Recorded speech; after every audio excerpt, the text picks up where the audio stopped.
제가 봉독합니다. 복 있는 사람은 악인들의 꾀를 따르지 아니하므로 죄인들의 길에 서지 아니하므로 오만한 자들의 자리에 앉지 아니하고 오직 여호와의 율법을 즐거워하여 그의 율법을 주야로 묵상하는도다. 그는 시냇가에 심은 나무가 초를 따라 열매를 내주며 그 잎사귀가 마르지 아니함 같으니 그가 하는 모든 일이 다 형통하리로다. 악인들은 그렇지 아니하여 오직 바람에 나는 겨와 같도다. 그러므로 악인은 심판을 견디지 못하며 죄인들이 의인들의 모임에 들지 못하리로다. 무릇 의인들의 길은 여호와께서 인정하시나 악인들의 길은 망하리로다. 아멘. 아멘. 김준곤 선교사님, 목사님, 영국에서 주의 복음을 전하고 있습니다. 그 선교 현장이 굉장히 어렵습니다. 우리 영국 하면 선진국으로 생각하는데 지금은 거지의 나라가 됐습니다. 가보면 압니다. 목사님이 이게 도대체 뭘 말하는가. 실제 가보면 우리나라 한 3배 가난합니다. 물가만 잔뜩 비싸고 참 그 백성들이 그 뭐 누리는 건 얼마 없고요. 참 어렵습니다. 여기에 복음으로는 더 완악해졌습니다. 교회가 그렇게 번창하고 부흥했던 땅인데 교회가 어느 순간 사라지기 시작했습니다. 그러면서 그 대영 제국이라고 일컬었던 그 나라도 함께 이렇게 하락세를 걷기 시작합니다. 여러분 반드시 명심하십시오. 나라와 민족의 부흥과 번영은 반드시 교회의 부흥과 종비례합니다. 교회가 영적으로 부흥하고 교회가 들끓으면 그 나라도 경제적으로나 모든 도덕 윤리적으로 모든 면에서 부흥하고요. 교회가 하락하기 시작하면 그 나라와 민족도 함께 하락합니다. 유럽이 지금 국고를 당하고 있습니다. 그래서 우리의 이제 선교지가 됐습니다. 그래서 김준곤 목사님 거기 가서 복음 전하는데 특별히 이제 그 간 특별한 목적이 있어요. 영국에 가서 시민권을 받으시면 북한에 들어가서 복음을 전할 수 있다. 이제 그 마음으로 이제 들어가서 좀 오랫동안 수고하시는데 정말 고생이 많습니다. 제가 알기로는 자녀들 5이 있는데 대학을 못 보냈습니다. 학비가 없어서. 그렇게 주의 복음을 위해서 애쓰고 계시니까 이 시간 김중범 선교사님 나오셔서 하나님 말씀 증거하시겠습니다. 많은 은혜 받으시기 바랍니다. 나오실 때 격려해 받으십시오.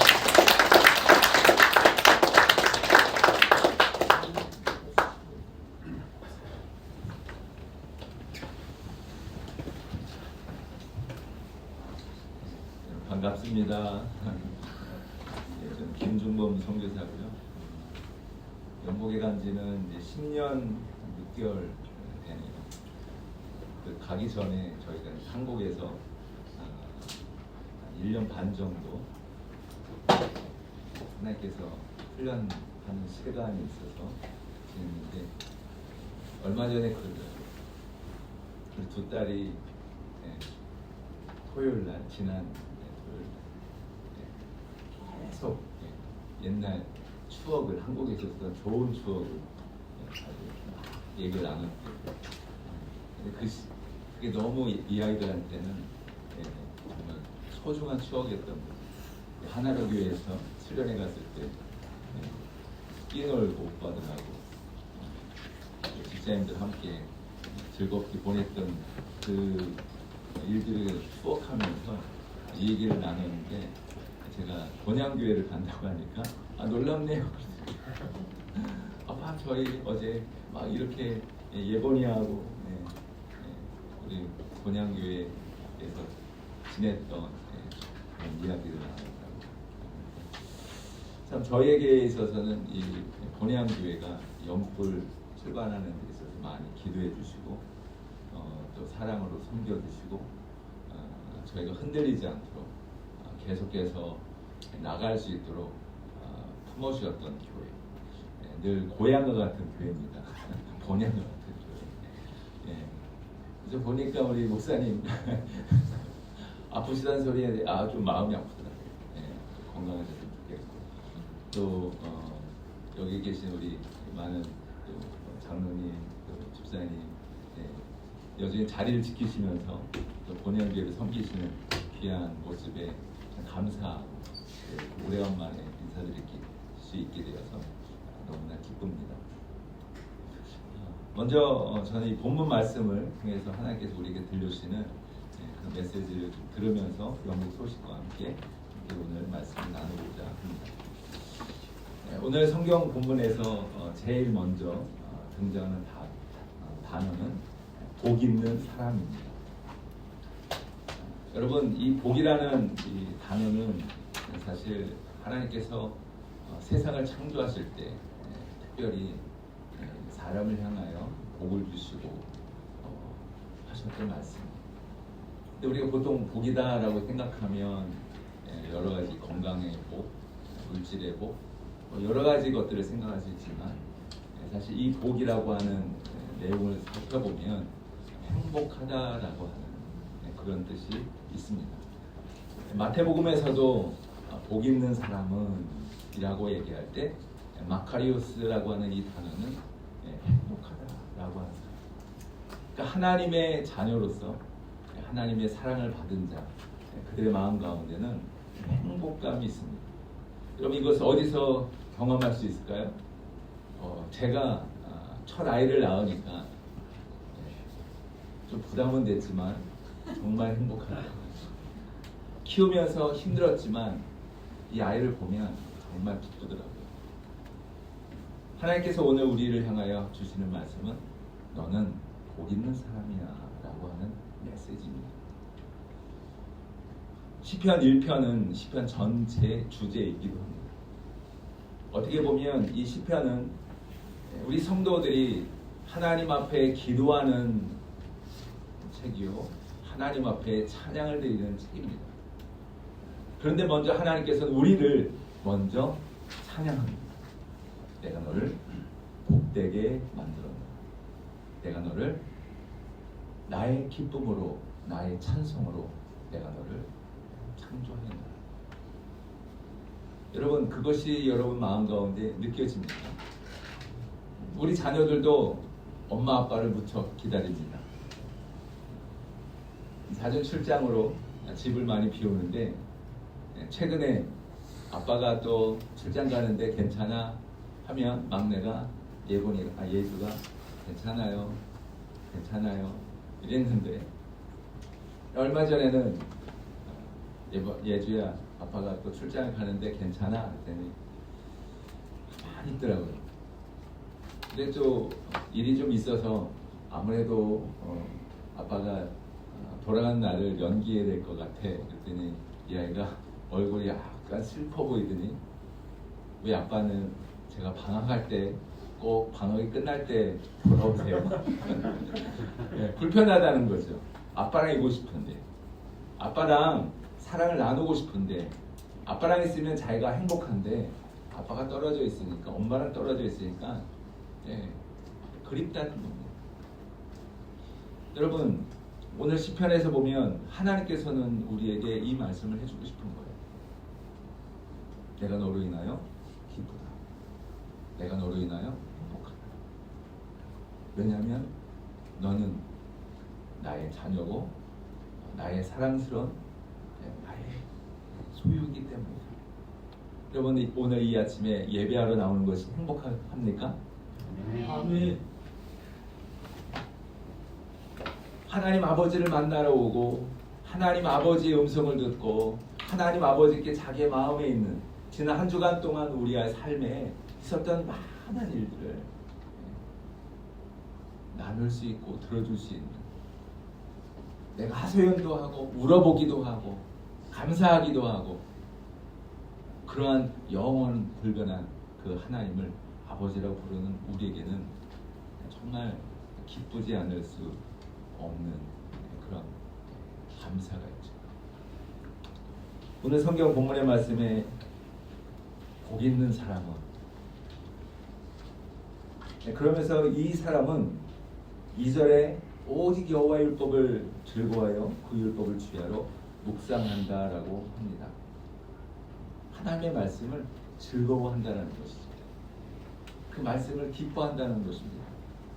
그리고 그 말씀을 아침과 저녁으로 늘 생각합니다. 여러분, 하나님의 말씀이 여러분의 입술 안에서, 여러분의 마음 안에서 계속 묵상되는 은혜가 있기를 바랍니다.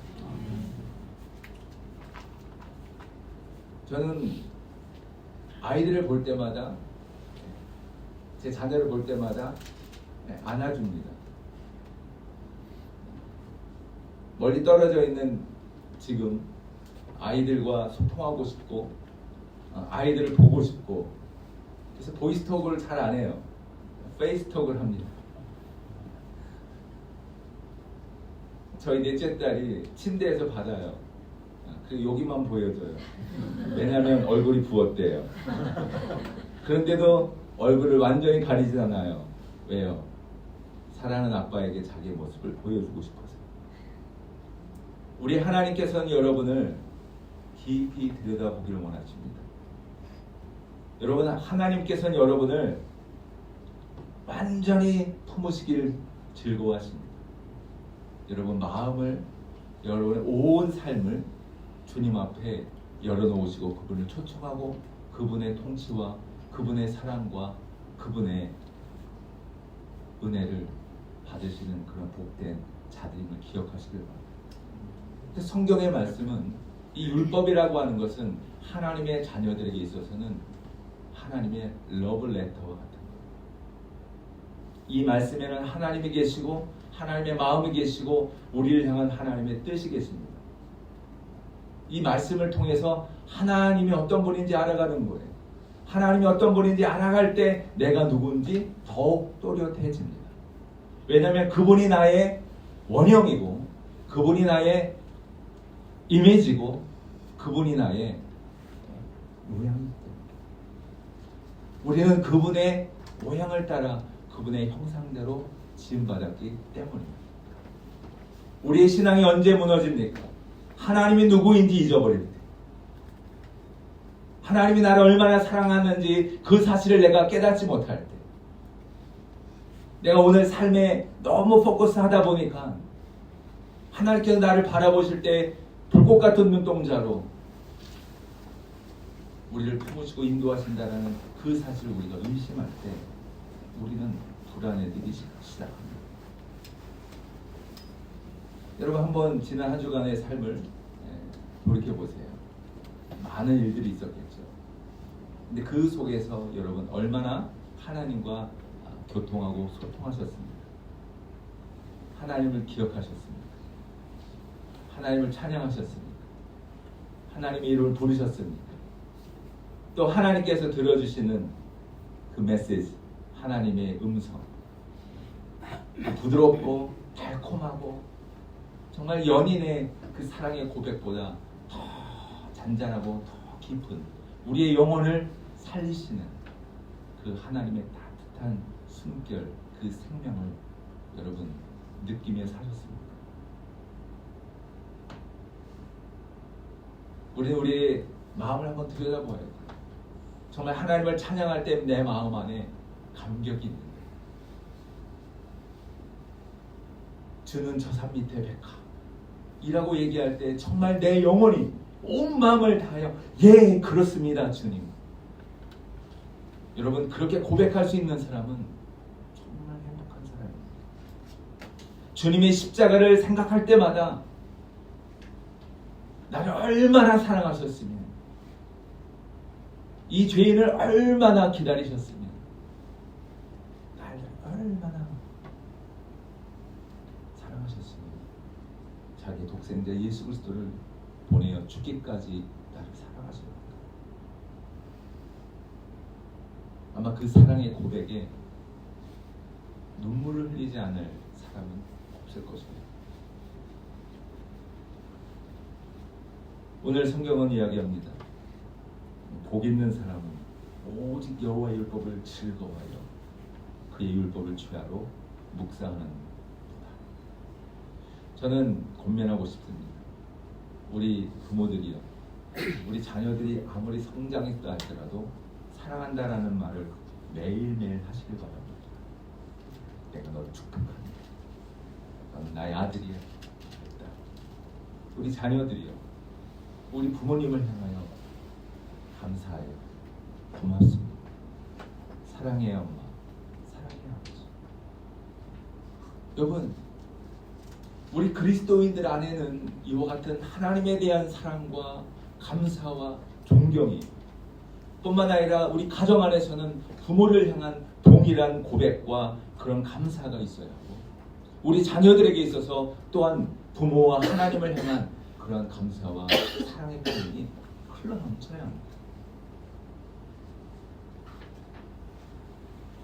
경상도 사인 아이라고 못한다고요? 나는 북한 사회도. 여러분, 핑계대지 마십시오. 하나님의 사랑이 먼저입니다. 문화와 습관과 이런 옳지 않은 모드를 포기하시길 바랍니다. 하나님의 나라의 풍성한 은혜가 은혜의 모드로 전환되기를 주님 축원합니다. 성도들 안에서도 악수만 하지 마시고 허구해 주세요. 악수가 뭔지 아시죠? 나 너 죽일 칼이 없어 라고 하는 거예요. 그 정도가 아니죠. 가슴과 가슴을 보고 싶었습니다. 보고 싶었습니다. 목사님. 보고 싶었습니다. 형제님. 보고 싶었습니다. 집사님. 우리는 그리스도 안에서 하나 된 가족 아닙니까? 그 사랑이 있어야 우리가 북을 가서 그들의 차가워지고 상처받고 버림받은 듯한 버림받은 그 상처를 싸매어줄 수 있지 않습니까? 사랑 외에, 그리스도의 사랑 외에 우리가 무엇으로 북한의 동포들, 우리 형제 자매들을 위로하고 세워줄 수 있겠습니까? 내가 오늘 이 하루를 살 때 하나님이 나를 복된 사람으로 부르셨다라는 그 사실을 기억하고 감사하며 그리스도 예수의 사랑으로 충만할 때 비로소 북한이 열리며 그 북한 땅을 향하여 나갈 때 엎드러져 있고 신음하고 있고 자신의 삶을 저주하고 있고 세상의 불평과 불만과 악이 가득한 우리 동포 형제들을 그리스도의 사랑으로 품어줄 수 있지 않겠습니까? 다시 한번 그리스도의 사랑을 회복하는 은혜가 있기를 주님의 축원합니다. 그 사랑이 내 안에 있는가? 근데 그 사랑을 어디에서 우리는 배울 수 있는가? 그 사랑을 우리는 어디서 다시 한번 회복할 수 있는가? 하나님의 말씀.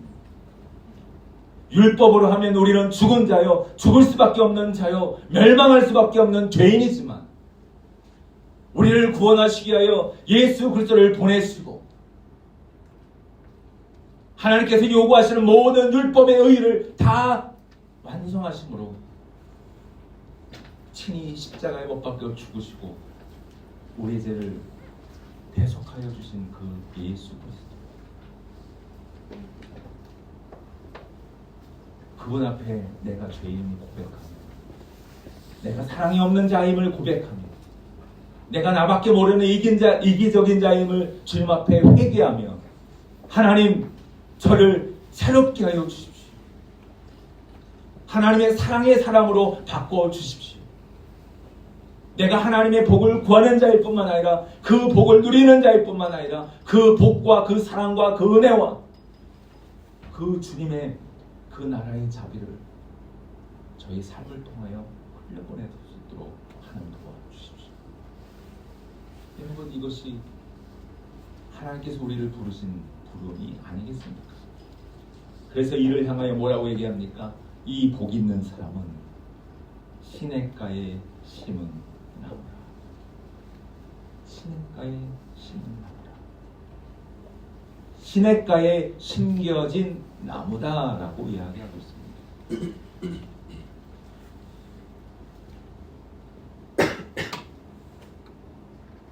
하나님께서는 이스라엘 백성을 향하여 내가 너를 시냇가에 심었다라고 얘기합니다.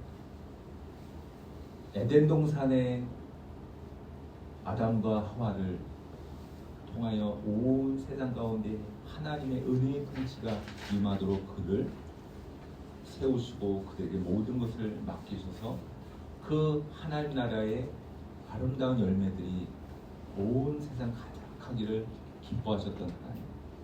그러나 그들이 결국 하나님의 기대와 하나님의 말씀을 거역하고 그들의 자리를 떠났을 때 그들은 결국 타락하게 되었고 온 세상에는 죄악이 가득하게 됩니다. 그런 가운데 하나님은 그것을 포기하지 않고 다시 회복을 약속하시고 구원을 약속하시며 그 약속이 드디어 아브라함을 향하여 찾아가시는 그런 일로 나타납니다. 그리고 그 한 사람을 부르십니다. 아브라함아, 내가 너를 열방을 위한 시냇가에 심겨진 나무로 다시 부른다. 너는 비록 작고 부족한 아들도 없고 자식도 없는 그러한 자이지만 내가 너를 복주어 열방이 너를 통하여 복을 받게 될 거야. 그리고 그를 통해 이스라엘을 세우시고 열방을 축복하는 시냇가에 심은 나무로 제사장 나루로 세우십니다. 그런데 그들이 그 일들을 감당했습니까? 그들은 자신을 향한 하나님의 그 부르심, 그 정체성, 그 사명을 잃어버리고 그만 자만하게 되고 타락하게 됩니다. 그러나 하나님은 포기할 수 없었습니다. 이스라엘이 실패하자 예수님이 오시고 다시 그들 가운데 12제자를 부르셔서 열방을 축복하는 시냇가에 심은 나무로 그들을 세우기 시작합니다. 몇 그루 안 되는 것이죠. 그 12그루 중에 한 그루는 주님을 팔아버립니다. 그러나 그들이 훗날 사도행전에서 성령의 임하심을 통하여 복음을 전하게 되고 많은 유대인들이 그리스도를 믿게 되고 열방에서 온 많은 사람들이 예수 그리스도의 주 되심, 십자가와 부활의 그 복음을 듣고 하나님의 자녀가 됩니다. 그리고 다시 한번 그 복음이 예루살렘으로부터 시작하여 유다와 사마리아 땅끝까지 전파되는 일에 사용합니다. 제가 살고 있는 이 영국이라고 하는 역사, 저는 사실 영국을 가려고 했던 사람이 아니에요. 영국은 이미 오래전에 하나님의 복음을 받고 하나님의 은혜를 경험했던 나라인데 이 나라가 하나님을 버리고 이렇게 망했다면 그들은 더 이상 소망이 없지 않겠는가. 도리어 저 북한이나 아프리카나 아직 복음을 듣지 못한 그런 나라로 내가 가서 복음을 전하는 것이 마땅하지 않을까 그런 생각을 했어요. 근데 영국을 가기 전에 하나님 앞에 기도할 때 하나님 제가 어디로 가서 선교의 일을 해야 합니까? 근데 영국에 대한 마음을 주실 때 어떤 마음을 주셨냐면 영국은 웨일즈는 너희에게 복음을 전해준다. 복음의 빚진 나라다라는 마음을 제가 알게 됐어요. 그래서 가야 할 이유를 모르겠는데 그런 마음을 받은 이상 제가 한번 확인하고 와야겠다 싶어가지고 그냥 무작정 영국을 간 거예요. 그냥 날아간 거예요. 누가 아는 사람도 있는 것도 아니고 또 만날 또 어디로 가야 될지도 알지 못한 채 그냥 내가 복음에 빚진 한 사람으로서 내가 어쩌면 영국에 가야 될지도 모르겠다라는 그 마음을 가지고 그냥 비행기 타고 가는 거예요. 영국에 딱 내렸는데 아 이거 웬걸 이게 영국인지 아니면 뭐 이슬람 국가인지 아프리카인지 모를 정도로 백인보다는 흑인들이나 무슬림들이 많아요. 교회는 이미 팔려서 클럽이나 또 회당이나 불교 사원으로 바뀌게 되고 식당으로 변하게 돼요. 많은 교회들이 열려 있는데 박물관 같아요. 예배를 드리는 것이 아니라 오래된 보통 한 500년 된 이상 된 건물이니까 그냥 박물관이죠. 그러니까 거기 딱 보면은 도네이션 박스가 있어요. 일단 후원금이나 들어오면서 입장료를 스스로 내는 거죠. 그러니까 보니까 막 가슴이 무너지는 거예요. 아니 우리에게 복음을 전해준 나라가 우리를 한때 섬겨줬던 이 영국 교회가 어떻게 이렇게 하다가 박물관이 되는 거예요. 여러분 박물관이 어떤 데인지 아시죠? 모르시면 집에 돌아가셔서 박물관이 살아있다라는 걸 한번 보세요. 그 영화 보시면 알게 됩니다. 밤중에는 난리 법석을 치는데 낮이 되면 다 죽어있는 생명이 없어요. 3편까지 나와 있습니다. 3편은 영국 박물관이 장소예요. 박물관이 너무 참담해서 제가 앉아서 기도할 수밖에 없었어요. 한 구석에 기도하는데 그냥 눈물이 처음에 나오더니 마치 이게 하수도면 너무 더럽고 상수도가 섞는 것처럼 이게 막 속에서부터 막 복받치는 거예요. 막 소리가 나서 입을 틀어막고 기도하는데 하나님 어떻게 하다가 이 나라가 아니 당신의 교회가 이렇게 됐습니다. 당신의 교회가 이렇게 됐습니다. 하나님 살려주십시오. 하나님 도와주십시오. 다시 일어날 길을 알려주십시오. 그렇게 한참 기도하는데 제 마음 가운데 주님의 마음이 느껴집니다. 내가 내 교회를 사랑한다. 내가 내 교회를 아직도 포기하지 않았다. 내가 내 자녀를 부를 것이고 내가 내 교회를 새롭게 할 것이고 내가 내 교회를 다시 부흥케 할 것인데 너는 이것을 믿고 아멘 그랬어. 현실로는 눈앞에 보이는 것으로는 전혀 가망성이 없어 보이는데 제 마음 가운데 올려주시는 그 성령의 음성 앞에 저는 아멘 했어요. 그리고 제 마음 가운데 또 이런 감동이 옵니다. 네가 이 일에 함께 하겠느냐. 예 주님, 주님이 기뻐하시면 제가 함께 하겠습니다. 주님 저를 불러주시니 감사합니다. 그냥 복음에 빚진 나라일지도 모른다. 어디 가야 될지 모르고 누굴 만나야 될지 모르지만 혹시 하나님 나를 부르시는 거라면 저는 한번 가보겠습니다. 아니면 그냥 영국 여행 한번 한 거예요. 근데 주님은 저에게 그 메시지를 주셨어요. 지금 영국 교회는 엄청 어려운 시기를 보내고 있어요. 근데 그들이 왜 그렇게 됐느냐? 전 세계에 복음을 전하고 선교사를 파송했던 그날, 중국의 허드슨 테일러, 아프리카의 리빙스톤, 인도의 윌리엄 캐리, 우리 대한민국에는 로버트 저메인 토마스, 그 젊은 청년이 26세의 나이에 아무도 관심이 없고 아무도 알지 못했던 그 조선의 땅을 향하여 성경 말씀 전하기 위하여 몇 번이나 조선 땅에 발을 댔다가 결국 1866년에 대동강변에 배가 좌초가 되는 거예요. 썰물과 밀물이 이게 너무 센 거죠. 거기서 포박을 당하고 거기서 그냥 참수를 당할 때 그때 성경책을 자기가 품고 있던 성경책 몇 권을 자기를 참수하는 그 포조를 막 던져주는 거예요. 그거 받았어요. 이거 불원서적이잖아요. 그러니까 박영수라고 하는 사람한테 그걸 뒀습니다.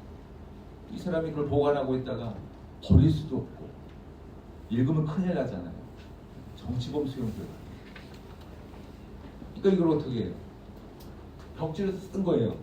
다 발랐어요. 한국 기독교 역사죠. 근데 나갔다 들어갔다 보니까 뭐 방셀 때도 보니까 성경이 있는 거예요. 그런데 예수 믿었어요. 그게 한국 기독교의 놀라운 초대교회의 역사입니다. 그리고 그 널다리꼴 교회가 되고 그곳이 그는 영수가 되고 그 널다리꼴 교회가 후에 1904년 웨일즈에 붕이 일어났는데 초기에 1907년에 한국교회 성도들이 선교사님들을 통해 들려줬던 이 부흥의 소식을 듣고 우리에게도 부흥을 달라고 기도하니까 1907년에 평양 대붕이 일어납니다.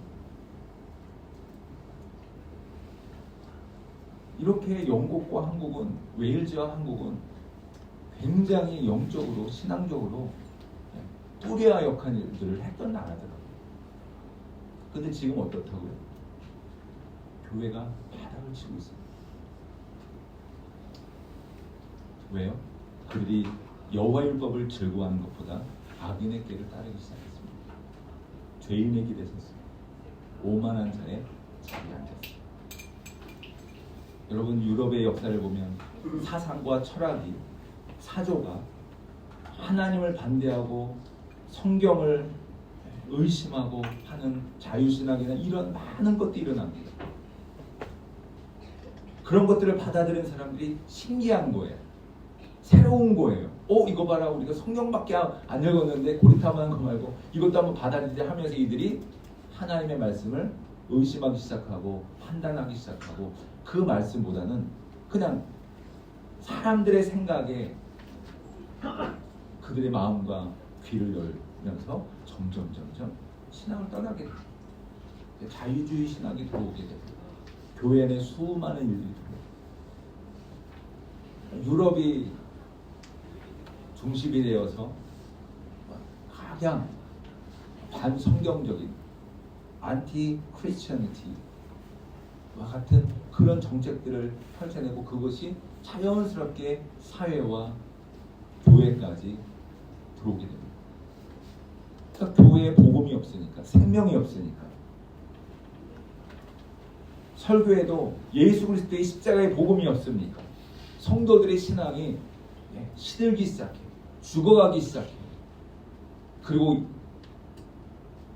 영국 교회가 참다운 그리스도인은 얼마 없고 종교인들이 많아요.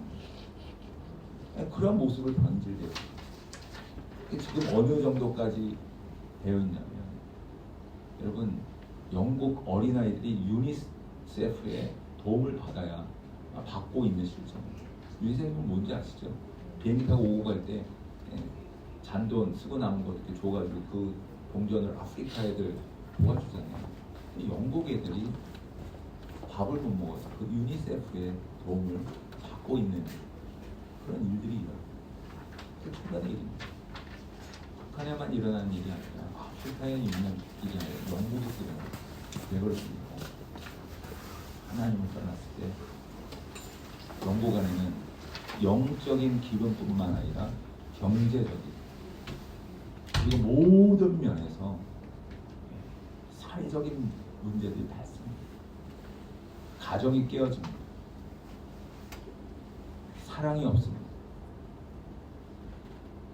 생명의 근원 되신 하나님을 떠나고 우리를 복되게 창조하신 그 창조주 하나님의 말씀을 버리고 악인의 길을 따르고 죄인의 길에 서다가 결국에는 자신들이 하나님인 양 오만한 자가 되어서 그 자리에 앉아서 하나님을 말씀을 판단하고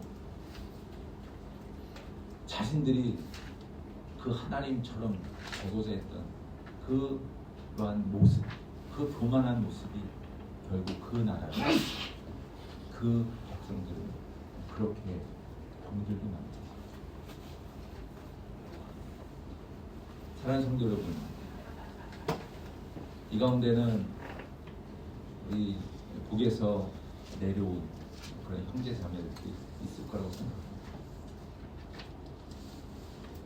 왜 하나님께서 나를 지금 이 남한 땅 또 이 본향교회에 와서 예수 그리스도의 복음을 듣고 믿게 하느냐? 일단 오늘 내가 하나님의 자녀가 된 이유는 무엇일까? 한번 생각해 보세요. 먼저는 우리에게 큰 은혜죠. 먼저는 우리에게 큰 축복입니다. 그러나 그 은혜와 그 축복은 우리에게서 끝날 것이 아니라 우리를 통하여 우리 이웃에게 또 더 나아가 우리 가정, 교회, 사회 그리고 궁극적으로 우리의 본향, 우리의 고향인 우리 국력에 있는 우리 형제 자매들에게 그것이 나눠지도록 주님이 우리를 또 그렇게 부른 것이 아니겠습니까? 주님은 우리를 향해 말씀합니다. 너는 시냇가에 심은 나무야. Like a tree planted by a stream of water. 이 얘기는 뭐예요? 내가 스스로 이렇게 심은 게 아니야. 자기가 와서 이렇게 해가지고 뿌리를 내리고 이 얘기 아니에요. 누가 심었다고요? 하나님이 심은 거예요. 하나님의 손에 의해서 심겨진 거예요. 요한복음 15장에 보면 뭐라고 얘기합니까? 나는 참 포도나무요, 너희는 가지라. 우리는 원래 들감람나무의 가지였어요. 들포도나무에 붙어있던 가지였어요. 우리는 열매를 맺어도 사람들이 먹고 찡그릴 수밖에 없는, 독이 되고 배 아프게 할 수밖에 없는 그런 열매를 맺는 가지였어요. 근데 우리가 여기가 싫다고 해서 저리 갔을까요? 아니에요. 우리를 옮기신 분이 있어요. 누구십니까? 용부이신 하나님 아버지, 선하신 하나님 아버지. 그분이 우리를 가지치게 하는 거예요. 그리고 참포도나무이신 예수 그리스도의 그 몸에 상처를 입혀서, 깊게 상처를 입혀서 깊게 우리를 박으시고 싸매셔서 그리스도의 보혈과 그리스도의 몸에서 나오는 그 진액으로 우리를 품으셔서 그리스도께서 오는 그 그리스도의 아름다운 성품, 그 그리스도의 그 아름다운 그 모양, 그것이 우리 안에 계속 스며들고 마치 샘물이 솟듯이 솟아나서 우리 안에 있는 더럽고 악한 것들이 빠져나가서 결국에는 성령의 열매를 맺게 하는, 많은 열매를 맺어 아버지께 영광을 돌리게 하는, 철을 따라 열매를 맺게 하고 그 잎새가 마르지 아니하게 하는 복되고 아름다운 가지고 나무로 우리를 부르셨다는 것이죠. 오늘 우리는 다시 한번 이 하나님의 말씀 앞에, 하나님 앞에 예배드리는 이 시간을 통하여 우리 자신을 돌아보아야, 특별히 하나님이 어떤 분인지 날마다 알아가시는 그런 은혜가 있기를 주님 축원합니다. 하나님을 하시고, 하나님이 나의 아버지, 나의 창조주, 나의 구원주, 선하신 목자여, 내 안에 시작한 그 선한 일을 완성시키실 완성자이심을 우리는 기억해야 합니다. 우리 안에 성령이 계시죠. 그래서 교회에 와서 목사님을 통하여 또 우리 서로 공동체가 말씀을 읽으며 이 말씀이 정말 그런가 아니한가 날마다 상고하며 그것을 배우고 또 배워서 악의 깨와 죄인의 길과 오만한 자들의 자리에 앉아서 우리를 흔들려고 하는 세상을 향하여 시냇가에 심겨진 나무로서 희절을 따라 맺은 그 열매로 여러분 세상에 증명해 보이셔야 돼요. 세상에 보여줄 수 있어야 합니다. 아니, 있도록 하십니다. 저는 그것을 지난 10년 넘게 경험했어요. 제가 말씀드렸죠? 그렇게 하나님이 저를 부르셨어요. 어떻게 가야 될지 알지 못했어요. 누굴 만나서 이거를 해결해야 되는지, 누가 나한테 비자를 줄 수 있으며, 누가 우리 가족 7명의 가족을 영국으로 가는 비행기를, 또 영국에서 뭐 한 달 여행, 한 달 살기가 아니잖아요. 거기서 어떻게 살 거냐. 하나님이 계속 말씀하셔요. 내가 너를 택하였다. 내가 너를 사랑한다. 내가 너를 불렀다. 너의 아내의 참 남편이 나다. 너의 자녀들의 참 아버지가 나다. 내가 너희를 돌보라. 여러분, 지난 10년 7개월이 됐는데 매 순간 쉽지는 않았지만 하나님의 은혜로 가득했습니다. 충만했습니다. 그리고 그것을 우리 아이들이 고백해요. 아빠, 하나님이 우리를 도우셨어요. 하나님이 우리와 함께 하셨어요. 우리 큰아이들이 아직 대학 못 갔습니다. 나이가 되었지만 합격은 했지만 등록할 돈이 없어서, 물론 겉으로 볼 땐 그렇죠. 그러나 저는 믿습니다. 하나님의 더 큰 계획이 있을 줄 믿습니다. 천상을 보고 그것을 단정 짓지 마세요. 하나님이 나에게 돈을 안 주셔서 아니에요. 하나님의 더 큰 계획이 있습니다. 그래서 저희 둘째가 요번에 합격을 했어요. 그 아이에게 놀라운 간증이 있어요. 그렇게 하더라고요. 아빠, 정말 힘들었는데, 정말 죽을 만큼 힘들었는데, 정말 하나님 자기를, 나를 버린 것 같고, 내 기도를 안 들어주시는 것 같고, 그래서 하나님께 화가 나서 기도도 안 하고, 하나님 싫어요, 미워요 라고 울면서 며칠을 밤도 새워봤는데, 지금 그 어둠의 터널을 다 지나고 자신이 꿈꾸고 바랬던 그 것들을 하나님으로부터 받은 열매를 갖고 그렇게 고백해요. 하나님이 저를 사랑하세요. 제가 그랬어요. 지난날 힘들고 어려웠던 그 순간들이 오히려 너에게 복이 되었구나. 여러분, 이 본향교 오기까지 여러분 얼마나 힘들고 외롭고 위험한 천만한 일들이 많았겠습니까? 그런데 하나님은 결단코 여러분을 포기하지 않으셨죠. 계속해서 여러분에게 말씀합니다. 내가 너를 사랑한다. 너는 복된 자다. 내가 너를 택하였다. 내가 너를 씹었다.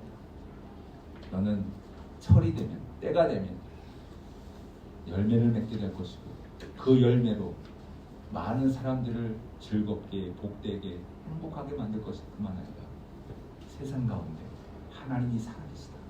봐라, 하나님이 살아계시다 라고 증거할 수 있는 증인으로 살게 될 것이다. 마지막 절에 그렇게 말씀하죠. 그러므로 악인들은 심판을 견디지 못할 것이다. 종국적으로 하나님은 세상을 심판할 것이다. 하나님을 대적하고 하나님을 반대했던 모든 세상의 것들은 심판을 받게 될 것입니다. 그 심판을 견디지 못할 것이다. 죄인들이 의인들의 모임에 들지 못한다. 무릇 의인들의 길은 여호와께서 인정하신다. 아신다라는 거예요. 내가 너를 안다. 너의 삶의 길을 안다. 네가 왔던 길과 앞으로 가야 될 길, 함께할 뿐만 아니라 내가 너의 길이 되어주리라.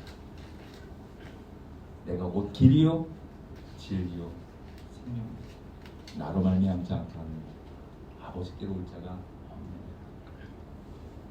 오늘도 이 아침에 주님께서 우리에게 말씀합니다. 내가 너를 기뻐한다. 그리스도께서 세례를 받으시고 물가로 나오실 때 하늘이 열리며 성령이 내리시고 이와 같이 말씀하시고 이는 내 사랑하는 자요 내 기뻐하는 자. 그것은 무릇 예수 그리스도만을 위한 것이 아니라 예수 그리스도 안에서 함께 하나님의 자녀가 된 우리 모두를 향한 주님의 마음이요 음성이요 메시지는 사실 기억하시길 바랍니다. 세상은 흔들립니다. 세상은 흔들립니다. 이거는 이상할 게 하나도 없는 현상입니다. 주님이 흔드십니다. 마지막 때가 다가오고 있습니다. 깨어 있어야 합니다. 주님이 부르실 천사장의 그 호령 나팔 소리를 듣고 주님 앞에 또 우리가 감당해야 될 그 사명들을 감당하는 본향교회 우리 성도들 되기를 주님으로 축원합니다.